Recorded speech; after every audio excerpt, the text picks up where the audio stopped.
Friend, आज हम Bihar special के अंतर्गत कला एवं संस्कृति जो बिहार का जो आर्ट एंड कल्चर है उस पे डिटेल से में हम आपके साथ डिस्कशन करेंगे। आर्ट एंड कल्चर बिहार के किसी भी एग्जाम में काफ़ी प्रश्न इससे पूछे जाते हैं। तो आर्ट एंड कल्चर के अंतर्गत जो हम आज डिस्कशन करेंगे वो होगा स्थापत्य कला एवं वास्तुकला, मूर्तिकला, चित्रकला जो कि काफ़ी इंपॉर्टेंट बिहार के लिए। इसमें है हम लोग पाल चित्रकला, पटना कलम, मधुबनी पेंटिंग्स के बारे में अध्ययन करेंगे। साथ ही साथ जो बिहार के जो लोक नृत्य है, लोकगीत है, हस्तशिल्प है, त्योहार, मेले आदि का भी हम लोग चर्चा करेंगे क्योंकि इससे भी क्वेश्चन आते रहते हैं। तो जो स्थापत्य कला एवं वास्तुकला में हम लोग आते हैं, इसके अंदर जो एक है, इसको हम लोग स्तंभ या इसको हम पिलर बोलते हैं। ये बिहार से डायरेक्ट रूप से संबंधित नहीं है, लेकिन इससे भी क्वेश्चन आते रहते हैं क्योंकि जो मौर्य काल में हम लोग स्तंभ की चर्चा करेंगे, इसको हम लोग पिलर भी बोलते हैं। तो ये सारनाथ में जो यूपी में है, बनारस के पास, वहां से सिंह स्तंभ मिला। इसको हम राष्ट्रीय प्रतीक के रूप में भारत सरकार के द्वारा अपनाया गया है। इसके हम लोग देखते हैं जो अशोक के दौरान, क्योंकि सारनाथ का जो सिंह स्तंभ है उसमें काफी क्वेश्चन पूछे जाते हैं, तो ये भी आपको जानना आवश्यक है। ये सम्राट अशोक के द्वारा जो 250 ईसा पूर्व में 250 बीसी में ये सिंह स्तंभ बनाया गया था। ये एकाश पत्थर, मतलब एक ही पत्थर, जो चुनार से बलुआ पत्थर से जो निर्मित है, वो एक ही पत्थर से निर्मित है। ये जो स्तंभ है वो 15.25 मीटर लंबाई इसकी है। यहाँ पे हम लोग देखते हैं वो चार सिंह हैं जो एक से दूसरे से पीठ सटाए हुए खड़े हैं। यहाँ पे चारों दिशा में चार चक्र भी है। इसके अंतर्गत जो 24 तिलियां हैं जो कि हम लोग देखते हैं, जो हम लोग जो राष्ट्रीय ध्वज है उसमें भी इसको अपनाया गया है। 24 तिलियां हैं। ये जो चक्र है वो धर्म चक्र प्रवर्तन, जो कि बौद्ध धर्म का जो मेन पॉइंट है, धर्म चक्र प्रवर्तन, इसका प्रतीक है। स्तंभ के जो निचले भाग में है, ये जो पोर्शन है यहाँ पे, इसमें चारों दिशाओं में चार चक्र है। इसमें जो देखते हैं ये जो चक्र है, इसको हमने भी डिस्कशन किया कि ये जो तिरंगा, अपना राष्ट्रीय तिरंगा है, उसमें भी इसको अपनाया गया है। इसमें हम लोग देखते हैं जो चार पशु हैं, ये हमेशा क्वेश्चन इससे आते रहते हैं। तो चार पशु कौन कौन है, इससे क्वेश्चन आते हैं। ये हाथी है, घोड़ा है, बैल है और सिंह है। इस पे हमेशा क्वेश्चन आते रहते हैं कि जो सारनाथ का जो सिंह स्तंभ है उसमें कौन सा पक्षी निम्न में से है। तो आपको ये ध्यान रखना पड़ेगा, इसमें हाथी, घोड़ा, बैल और सिंह है। तो एक चारों ऑप्शन आप लोग याद रखिए। इस पे 3 लेख भी लिखे गए थे, जो कि पहला लेख है वो अशोक कालीन है, अशोक के समय का है, जो ब्राह्मणी लिपि में लिखा गया है। इसको आप लोग, जो सारनाथ का जो सिंह स्तंभ है उस पर काफी क्वेश्चन आते रहते हैं, इसको थोड़ा आप लोग ध्यान रखिए। अब हम लोग स्तंभ जो बिहार से भी जो संबंधित होगा उस पर हम लोग आते हैं। तो जो स्तंभ है जिसको हम लोग पिलर बोलते हैं, एक काफी इंपॉर्टेंट है। ये मौर्य काल की सबसे सुंदर कलात्मक अभिव्यक्ति भी कहा जाता है। जो सबसे अधिक जो स्तंभ मिले हैं वो अशोक काल में है। अशोक काल में सबसे ज्यादा स्तंभ है बनाया गया था। जो फाहियान, जो कि 399 से 413 ईस्वी के बीच में आया था, उन्होंने अशोक के 6 स्तंभों की चर्चा की है। जो ह्वेंसांग, जो कि हर्षवर्धन के टाइम में आया था, इसका जो पीरियड है 629 से 645, इन्होंने 12 स्तंभों की चर्चा की है। लेकिन जो वर्तमान में भी 15 स्तंभ इंडिया में पाए जाते हैं, सुरक्षित हैं। तो उसको याद रखिएगा, अभी वर्तमान में 15 स्तंभ है। इस पे जो होता था वो चमकीली पॉलिश की जाती थी। इसका जो लंबाई होती थी, आप लोग थोड़ा फैक्ट याद रखिएगा, 35 से 50 फीट होता था। इसका जो वजन होता था 50 फीट टन होता था। ये जो चुनार जो यूपी में है, वहाँ का जो बलुआ पत्थर होता था, इससे निर्मित होता था। एक ही पत्थर को काट के बनाया जाता था।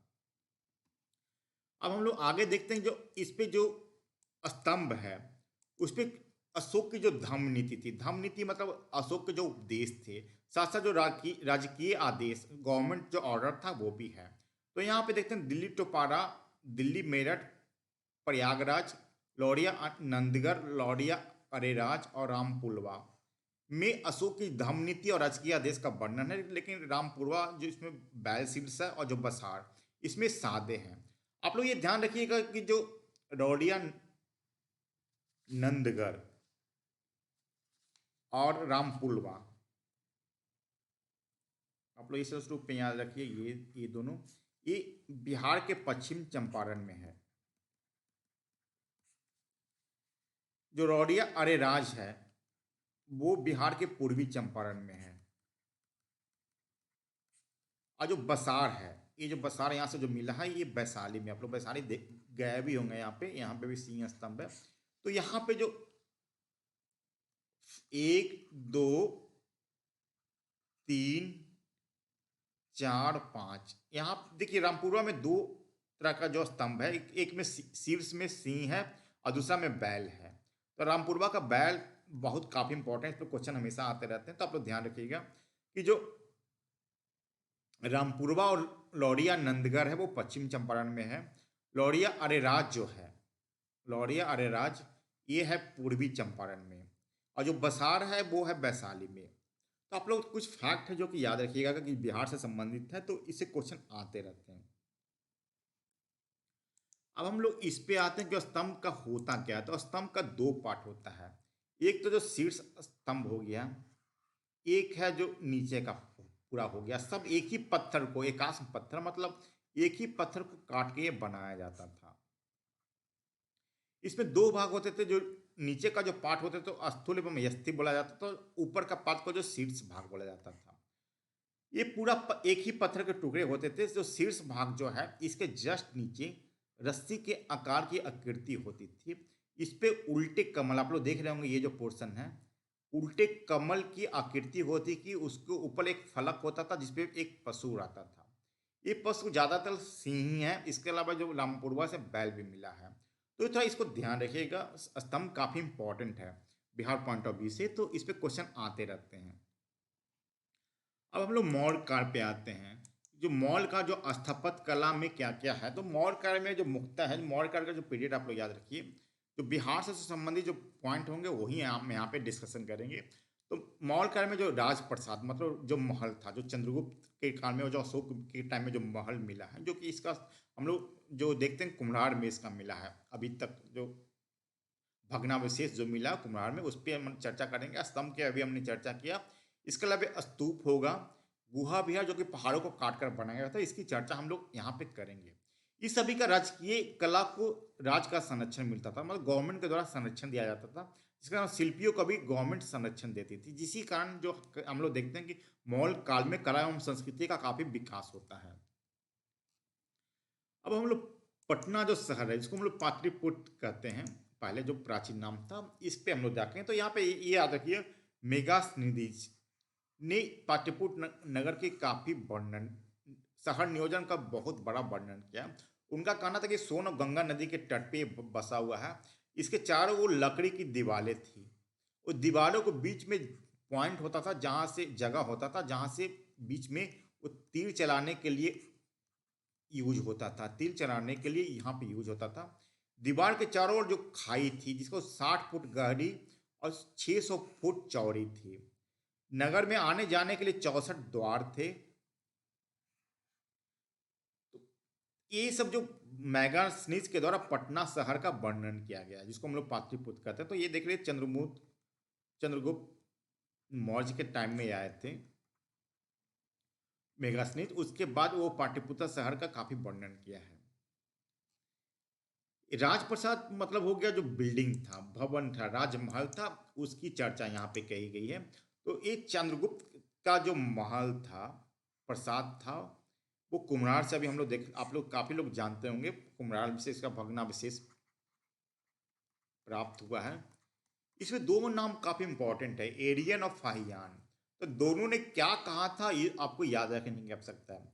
एरियन कहता कि इससे सूसा, जिसको हम लोग मेसोपोटामिया के नाम से जब भी जानते हैं, जो इराक अभी वर्तमान में है, और एक बताना के जो महल थे, राजप्रसाद थे, उससे भी ये श्रेष्ठ था। पाटलिपुत्र का जो राजप्रसाद था, महल था, इसको हम लोग एक राजप्रसाद मतलब महल ही समझिए।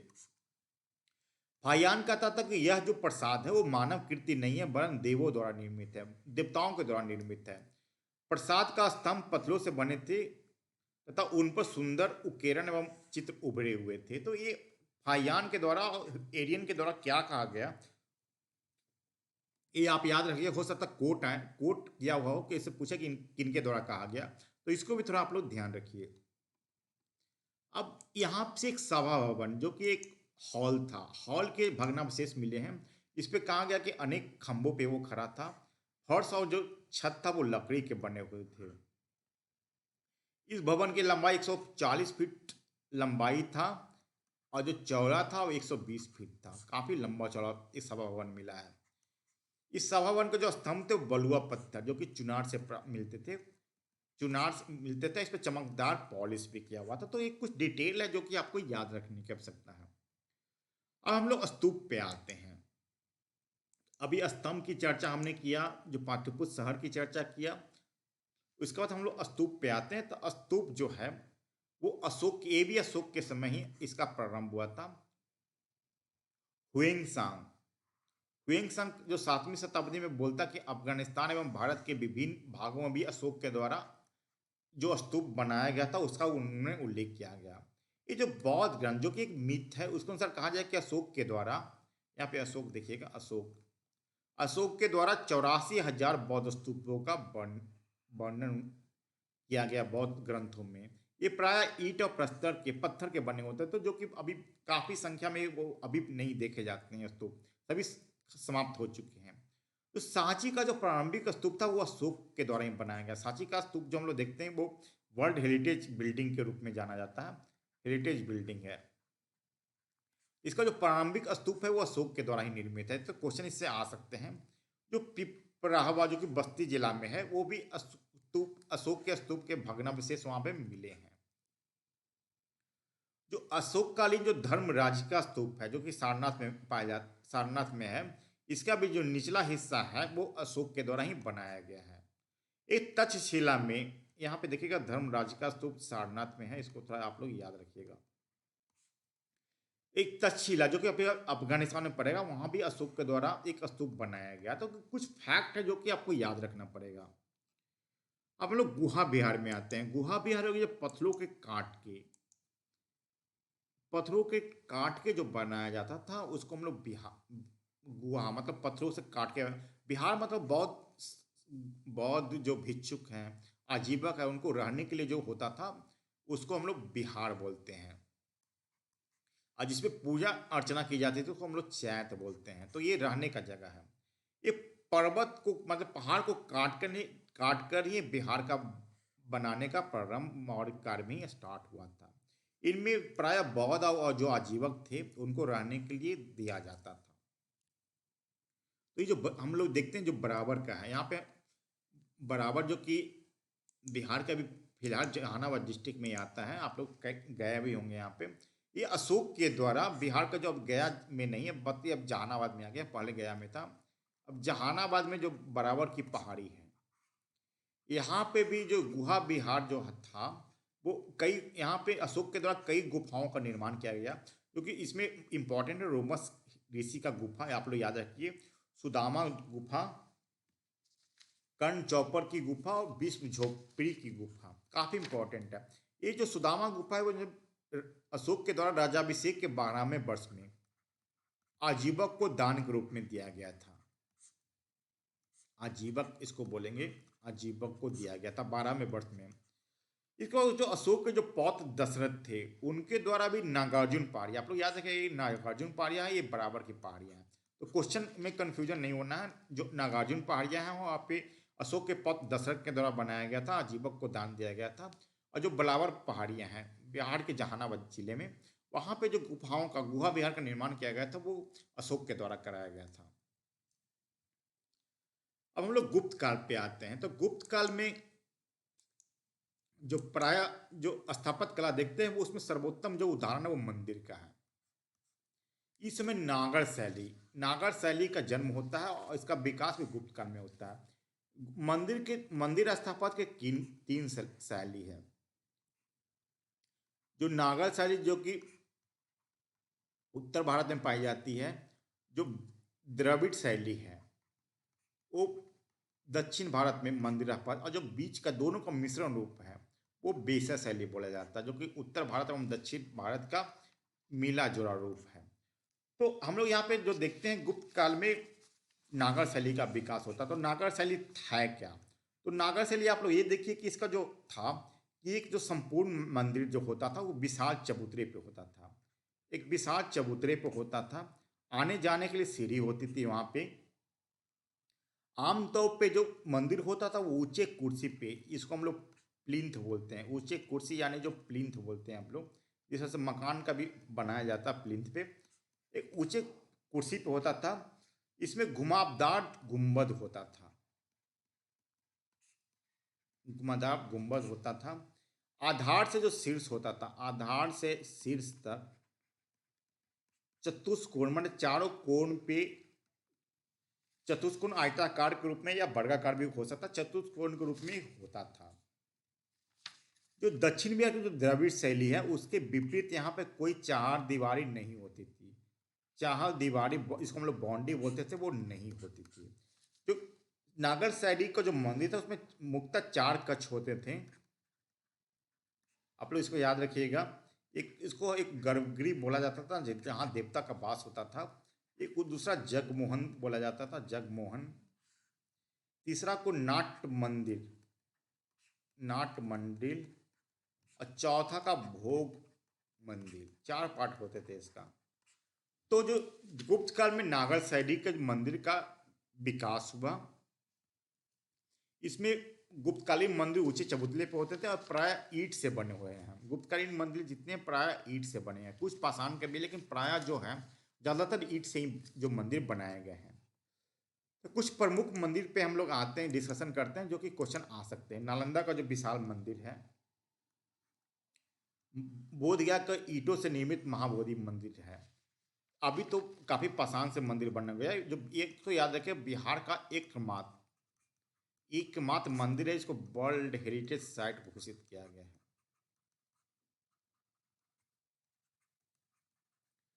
महाबोधि मंदिर काफी फेमस है।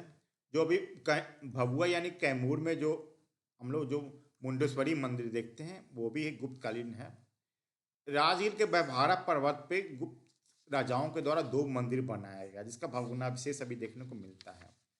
जो प्राची अगर हम लोग गैर गैर धार्मिक में, मतलब धार्मिक के अलावा मंदिर के अलावा बात करें, तो नालंदा जो यूनिवर्सिटी है, अभी जो उसका हम लोग खंडर के रूप में देखते हैं, वो भी गुप्त काल में ही ये बनाया गया था, कुमार गुप्त के द्वारा।